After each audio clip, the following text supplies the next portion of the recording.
Comment trouver votre idée d'entreprise?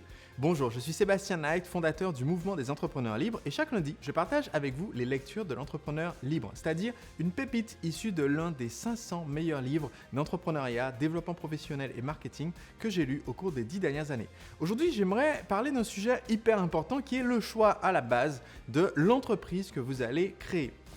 Un de mes amis, Bill O'Hanlon, que j'ai déjà mentionné dans une de mes précédentes vidéos, a un modèle très simple de 4 questions à se poser pour déterminer quel est le secteur dans lequel on devrait se lancer. Donc j'aimerais qu'on commence par aborder ces 4 questions et ensuite je vous donne un filtre pour choisir parmi vos idées à l'aide d'un conseil donné par mon coach Dan Sullivan, auteur donc de ce livre dont on va parler dans un instant. Donc premièrement, les 4 questions pour vous aider à trouver dans quel secteur vous devriez vous lancer. Eh bien, selon Bill O'Hanlon, il y a 4 facteurs de motivation qui vont nous soutenir quand on essaie de développer notre entreprise. Et ces 4 facteurs, parce que Bill est américain, ils correspondent à 4 mots anglais que je vais traduire pour vous, qui sont blessed, blissed, pissed et dissed. Et à chaque facteur correspond à une question. Le premier facteur, c'est blessed. Autrement dit, comment avez-vous été béni ? C'est-à-dire, quelle chance avez-vous eu dans la vie que d'autres personnes n'ont pas eu et que vous aimeriez partager? Beaucoup de gens aujourd'hui se lancent dans le domaine de l'infoprenariat, c'est-à-dire la vente de produits et services basés sur des informations sur Internet, donc vente de formations, de livres, de vidéos. C'est un business model qui est extrêmement attractif parce que vous pouvez le démarrer à partir de zéro en ayant un budget très très restreint, en démarrant, même si vous êtes un inconnu, à partir du moment où vous avez un partage de qualité. Et beaucoup de gens qui se lancent dans ce secteur-là le font parce que justement, ils ont eu une chance dans leur vie qu'ils aimeraient partager avec d'autres. Par exemple, si vous avez eu la chance de grandir avec des parents qui vous ont appris à bien gérer vos finances et que du coup vous vous retrouvez dès un âge relativement jeune à être financièrement très éduqué, à être libre financièrement peut-être, mais que d'autres personnes n'ont pas eu cette même chance, ou si vous avez eu la chance de rencontrer un mentor qui vous a aidé à régler des problèmes de santé, à vous retrouver en grande forme et que vous aimeriez partager avec d'autres cette chance que vous avez eue et qu'ils n'ont pas eue, eh bien, en notant la réponse à cette question déjà dans une première case, d'accord, en disant ok, ça c'est quelque chose que j'ai eu, qui est comme une bénédiction que j'ai eue mais que d'autres personnes n'ont pas, ça vous donne l'opportunité de se lancer dans un secteur qui vous intéresse, pour lequel vous avez une vraie motivation et vous apportez des conseils de qualité. Un exemple d'entrepreneur qui s'est lancé en utilisant ce facteur de motivation, c'est Jim Rohn.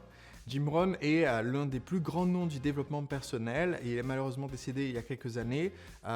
Et en fait, Jim Rohn s'était lancé à la base parce qu'il avait eu la chance, quand il était jeune, endetté et qu'il ne savait pas quoi faire de sa vie, il a eu la chance de rencontrer un mentor, Monsieur Schoff, qu'il avait conseillé, aiguillé à son jeune âge, qui lui a permis de devenir millionnaire à un âge très très jeune. Et donc toutes les conférences que Jim Rohn a organisées, tous les CD, tous les DVD, tous les livres qu'il a écrits, étaient toujours basés sur les conseils que lui avait donnés ce mentor quand lui-même avait la vingtaine.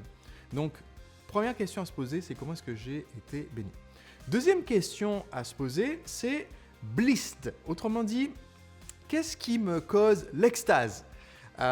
Et là, c'est plutôt la dimension de la passion. Autrement dit, comment est-ce que dans ma vie de tous les jours, je vis un plaisir, une extase que d'autres personnes n'ont pas la chance d'avoir et que j'aimerais partager. Si vous adorez le macramé, si vous êtes comme un de mes premiers employés qui était champion de France de hockey subaquatique, et que votre passion c'est de faire du hockey mais dans une piscine sous l'eau et que vous trouvez ça vraiment formidable et que ça vous apporte énormément de choses que vous aimeriez partager avec le monde, eh bien vous faites peut-être partie de cette catégorie. Un autre exemple, dans mon livre Le secret des entrepreneurs libres, je raconte l'histoire d'Anthony qui est un passionné de viennoiserie, qui est champion de France de croissants. Et donc, c'est sa passion. Et donc, ce qui fait que sa boulangerie-pâtisserie a autant de succès, c'est le fait qu'il soit passionné au point d'avoir développé une expertise de devenir un champion du croissant. Et c'est ce qui lui permet de vendre toutes ces autres viennoiseries et toutes ces autres pâtisseries en faisant évidemment plus de marge que le boulanger d'en face qui lui se contente de décongeler et réchauffer des produits déjà tout faits. Donc si vous avez une passion, quelque chose qui vous motive, qui vous drive au quotidien, vous pouvez lancer une entreprise basée là-dessus. Ça a été mon cas. Par exemple, quand j'ai lancé mon école de danse latine, c'est parce qu'à la base, j'aimais tellement la salsa que je voulais partager ça avec tout le monde. Et donc, que je me suis retrouvé à donner des cours de salsa gratuits dans un bar. Au bout d'un moment, il y a eu tellement de gens qui prenaient les cours gratuits d'initiation et qui me disaient « Sébastien, j'aimerais aller plus loin » que j'ai carrément décidé de me lancer et de faire ça quasiment à plein temps en faisant des cours de salsa 5 soirs par semaine, ce qui a rapporté énormément et m'a permis en fait de développer mon activité à mes tout débuts. Troisième catégorie de questions à se poser pour trouver quelle idée de business lancer, eh bien, c'est de se demander où est-ce qu'on est dist. Alors, dist, c'est un mot anglais qui veut dire disrespected et ça veut dire où est-ce qu'on vous a manqué de respect. Comment est-ce que la vie vous a mis une grande claque dans la figure c'est exactement l'inverse en fait de la première question qui était comment est-ce que la vie m'a béni, la chance que j'ai eue, que d'autres personnes n'ont pas eu, mais là c'est quelle galère j'ai eu à traverser que je veux éviter à d'autres. Et quand on se pose cette question, ça nous aide à trouver vraiment une motivation viscérale pour notre premier projet d'entreprise. Dans mon cas, quand j'avais la vingtaine, j'étais un garçon timide, je ne comprenais rien aux filles. J'en avais juste marre qu'elles me disent je préfère qu'on reste amis. Et au bout d'un moment, je me suis rendu compte, mais en fait, ce que je fais avec les filles, ça ne marche pas. J'ai découvert qu'il existait ce qu'on appelle la communauté de séduction, c'est-à-dire un ensemble de sites internet, de blogs, de gens qui savent s'y prendre avec les femmes. Et j'ai dévoré tout ça avec beaucoup d'intérêt. Et c'est ce qui m'a permis à moi de franchir ma timidité, en un an, une fois que j'ai décidé que je ne voulais plus être timide, d'aborder plus de 1200 femmes en un an pour pouvoir comme ça commencer des conversations et voir en fait ce qui marchait et ce qui ne marchait pas. Et donc, cette motivation que j'ai eue à démarrer une activité de coach en séduction, nous étions en 2006, à une époque où il n'y en avait pas en France du tout.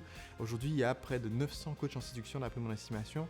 Mais à l'époque, il n'y avait personne qui faisait ce métier. Eh bien, c'est parce que moi-même, j'ai été dist. La vie m'a donné suffisamment de baffes sous la forme du gentil message « Je préfère qu'on reste amis et donc ne sortons pas ensemble » dit par beaucoup de jeunes femmes. Et je me suis dit « Ok, il faut que ça change. » Et je ne veux pas que d'autres personnes aient à vivre ça pendant toute leur vie d'adulte. Ce que moi, j'ai réussi ce problème dont j'ai réussi à sortir. Donc, troisième question à se poser, c'est quelles sont les difficultés que moi j'ai eu à traverser que je ne voudrais pas que d'autres personnes aient à traverser.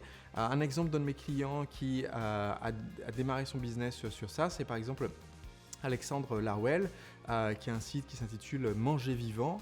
Alexandre, en fait, avant de lancer son projet entrepreneurial, il était chômeur, il était en surpoids, il avait un ras-le-bol énorme et s'est rendu compte que ce surpoids dans lequel il se sentait enfermé, eh bien, c'était juste pas une fatalité, c'est juste parce qu'il y avait certaines choses qu'il ne savait pas. Et une fois qu'il a appris à manger différemment, appris à avoir un rythme de vie différent, il a eu envie de partager avec d'autres personnes pour qu'elles ne se retrouvent pas dans ce marasme qu'il vivait lui-même. Quatrième et dernière question, eh bien, c'est où est-ce que vous êtes piste, ce qui est un manga qui veut dire qu'est-ce qui vous met en rogne. Et c'est une excellente question à se poser parce que quelquefois, dans notre vie personnelle ou professionnelle, il y a des vaches sacrées, c'est-à-dire des organisations, des associations, des façons de penser qui enferment les gens dans des résultats médiocres, qui enferment les gens dans une vie médiocre et dont on a peut-être été victime et qui nous enragent. Un exemple d'un de mes clients qui a vécu ça, c'est David Gig, orthophoniste basé à Cambrai, qui en avait simplement marre de voir que, en fait, dans le monde de l'orthophonie, il y a en fait des espèces de non-dits parce qu'il y a des choses qui sont difficiles à traiter, pour lesquelles les orthophonistes ne sont pas forcément formés et où ils voient le patient toutes les semaines en se disant voilà, je ne sais pas du tout comment faire pour faire avancer ce patient, je ne peux pas lui dire parce que ça ne ferait pas avancer le schmilblick, je suis démuni en termes d'outils et je ne sais pas vers qui me tourner. Et en fait, David en a eu tellement marre de cette situation parce que il savait qu'il existait des experts qui avaient les réponses à ces problèmes.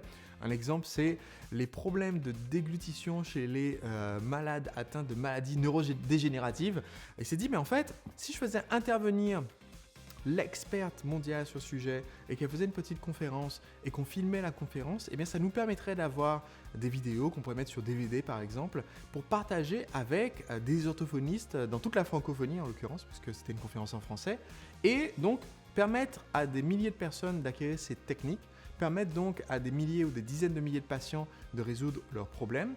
Et donc David en fait a monté à la base son entreprise Orthoformation sur cette idée de donner des outils de pointe avec une méthode pédagogique avancée en vidéo à un grand public d'orthophonistes pour les aider, pour les débloquer et pour débloquer leurs patients. Donc c'est un modèle très très simple en 4 questions, donc blessed, blissed, pissed, dissed, qui nous permet en fait de trouver qu'est-ce qui va après nous driver, nous motiver. Ça nous permet de trouver au moins un secteur d'activité. Ça ne permet pas de trouver nécessairement le produit qu'on va vendre ou le modèle d'affaires, mais ça permet déjà de trouver dans quoi est-ce qu'on pourrait se lancer avec une motivation qui va nous démarquer et qui va nous permettre d'aller de l'avant. Ensuite, j'aimerais, avant de vous fixer sur un produit ou un modèle d'affaires, que vous vous posiez certaines questions qu'on retrouve dans un livre que j'ai déjà chroniqué sur cette chaîne, qui est le livre de mon coach Dan Sullivan, un coach canadien. Malheureusement, son livre n'existe pas encore en français. Et le titre du livre, c'est « Wanting what you want ». C'est un titre un peu bizarre, c'est « Comment vouloir ce que vous voulez ». Et donc, dans le livre, je ne vais pas vous résumer tout le livre, mais dans le livre, Dan Sullivan explique l'importance d'oser assumer ce qu'on veut vraiment. Et il parle notamment des 4 libertés qu'un entrepreneur doit obtenir. Et donc j'aimerais vous parler rapidement de ces 4 libertés parce qu'une fois que vous savez quelle est votre motivation, c'est important quand vous cherchez votre modèle d'affaires, quand vous cherchez ce que vous allez faire de cette motivation, de d'abord se donner ce filtre des 4 libertés. La première liberté à laquelle la plupart des gens pensent quand ils pensent à la création d'entreprise, c'est la liberté financière. Donc, première question, c'est dans le secteur que j'ai choisi, qu'il s'agisse de faire des cours de salsa, d'ouvrir une pâtisserie, de faire des DVD pour les orthophonistes. Eh bien, dans ce secteur, comment est-ce que je vais faire pour atteindre ma liberté financière? Donc, se poser la question de maintenant, si je vends un produit ou service, il faut qu'il me permette de subvenir largement à mes besoins, de ne pas avoir de difficultés financières. Donc, il faut que j'ai mon objectif financier et qu'à partir de mon objectif financier, je détermine combien de produits ou services je devrais vendre. Parce que dans tous les secteurs, il y a des produits ou services qui ne rapportent presque rien comme marge et il y en a d'autres qui sont extrêmement rentables.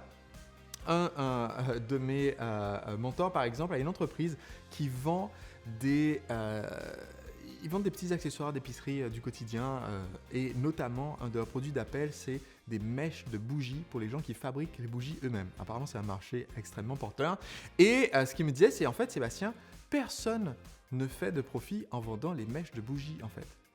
Les mèches de bougies, c'est juste un moyen d'attirer des clients avec un produit pas cher, mais ensuite, là où on fait notre bénéfice, c'est quand on leur vend la cire, les machines, tous les gadgets qui sont autour de la fabrication de leurs bougies.